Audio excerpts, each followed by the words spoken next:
మనం అందరం ఆకాశాన్ని చూస్తున్నప్పుడు మనకి డౌట్ ఖచ్చితంగా వస్తుంది. ఈ అంతరిక్షం ఎప్పుడు పుట్టింది?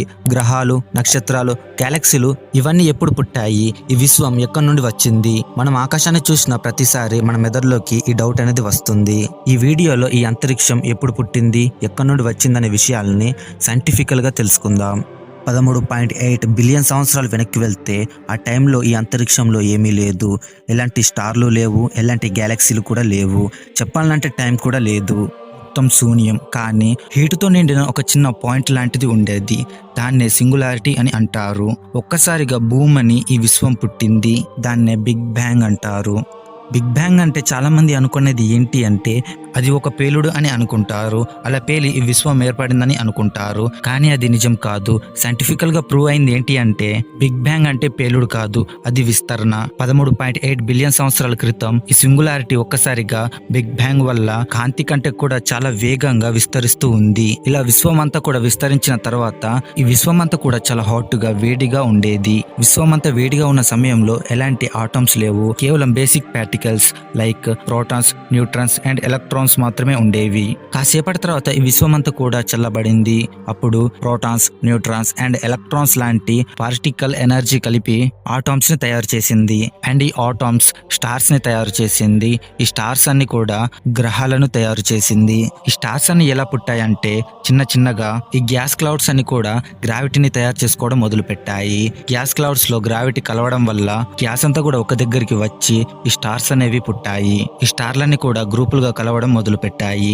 స్టార్స్ అన్ని ఒకే దగ్గర గ్రూప్ గా కలిసి గ్యాలక్సీస్ ని ఏర్పాటు చేశాయి. ఈ విధంగా గ్యాలక్సీస్ అయితే పుట్టాయి. అండ్ మనం ఉంటున్న గ్యాలక్సీ పేరు మిల్కీవే గ్యాలక్సీ. మన సౌర కుటుంబం ఎలా పుట్టింది అంటే 4.6 బిలియన్ సంవత్సరాలు వెనక్కి వెళ్తే ఒక పెద్ద నక్షత్రం సూపర్నోవా లాగా పేలిపోయింది. సూపర్నోవా లాగా పేలిపోయిన ఆ నక్షత్రం ఒక పెద్ద జాయింట్ గ్యాసెస్ ని క్రియేట్ చేసింది. దాన్ని మనం సూపర్ నెబ్యులా అని పిలుస్తాం. ఈ జాయింట్ గ్యాసెస్ లో ఎక్కువగా హైడ్రోజన్ అండ్ హీలియం లాంటివి ఉంటాయి. ఈ సోలార్ నెబ్యులా జాయింట్ గ్యాస్ ఒక డిస్క్ లాగా తిరుగుతూ ఉంది. ఈ గ్యాస్ అంతా కూడా రౌండ్ గా చాలా వేగంగా తిరగడం వల్ల ఆ గ్యాస్ లో ఉండే మోస్ట్ ఆఫ్ ది మెటీరియల్స్ అన్ని ఆ గ్యాస్ యొక్క సెంటర్ లో గ్రావిటీ వల్ల కలిసాయి. అండ్ అలా కలిసి ఒక పెద్ద హీట్ ని క్రియేట్ చేశాయి. ఆ హీట్ అంతా కూడా కొంచెం కొంచెంగా మన యొక్క సూర్యుడిని ఫామ్ చేశాయి. ఈ విధంగా మన యొక్క సూర్య భగవానుడు పుట్టాడు.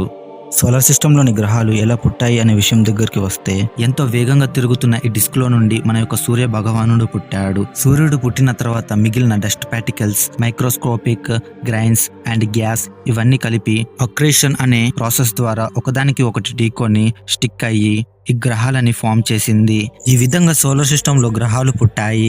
మన సౌర వ్యవస్థ గురించి కొన్ని ఇంట్రెస్టింగ్ విషయాలని తెలుసుకుందాం. మీకు తెలుసా మన యూనివర్స్ లో ఎన్ని నక్షత్రాలు ఉన్నాయో? మన భూమి పైన ఎన్ని ఇసుక రేణువులైతే ఉన్నాయో అన్ని నక్షత్రాలు ఈ యూనివర్స్ లోనైతే ఉన్నాయి. Just imagine.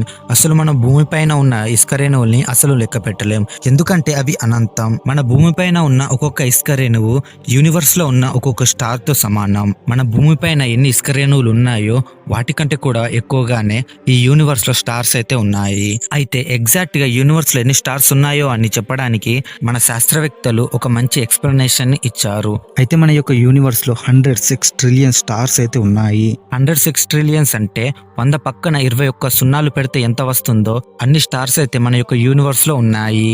అండ్ ఫ్రెండ్స్, మన అందరికి బాగా తెలుసు మన భూమి ఏదైతే ఉందో సూర్యుడి చుట్టూ తిరుగుతుంది అని. అయితే మీకు తెలుసా మన ఈ ఎంటైర్ సోలార్ సిస్టమ్ అంతా కూడా ఈ యూనివర్స్ చుట్టూ తిరుగుతుంది.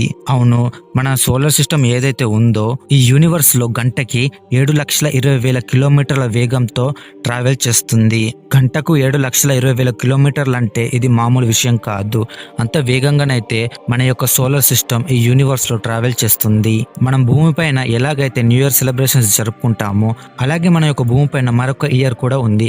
అదే గ్యాలక్టిక్ ఇయర్. ఈ గ్యాలక్టిక్ ఇయర్ ఏదైతే ఉందో ఎప్పుడైతే మన మిల్కీవే గ్యాలక్సీలో ఒక రౌండ్ అయితే కంప్లీట్ చేసుకుంటుందో అప్పుడు గ్యాలక్టిక్ ఇయర్ కంప్లీట్ అవుతుంది. ప్రతి 225 నుంచి 230 మిలియన్ ఇయర్స్ ఒకసారి ఈ గ్యాలక్టిక్ ఇయర్ వస్తుంది. మన భూమి పుట్టి ఇప్పటికే 4.5 బిలియన్ సంవత్సరాలు అవుతుంది. ఈ 4.5 బిలియన్ సంవత్సరాల్లో మన సోలార్ సిస్టమ్ ఈ మిల్కీవే గ్యాలక్సీ మధ్యలో 20 సార్లు ఆర్బిట్ చేసింది. మన భూమి పైన ఇప్పటికే 20 గ్యాలక్టిక్ ఇయర్స్ కంప్లీట్ అయ్యాయి. సో ఇది ఫ్రెండ్స్ వాళ్ళ వీడియో నచ్చిందని అనుకుంటున్నాను. ఈ వీడియో నచ్చినట్లయితే లైక్ చేసి ఛానల్ని సబ్స్క్రైబ్ చేసుకోవడం మాత్రం మర్చిపోవద్దు. Thanks for watching.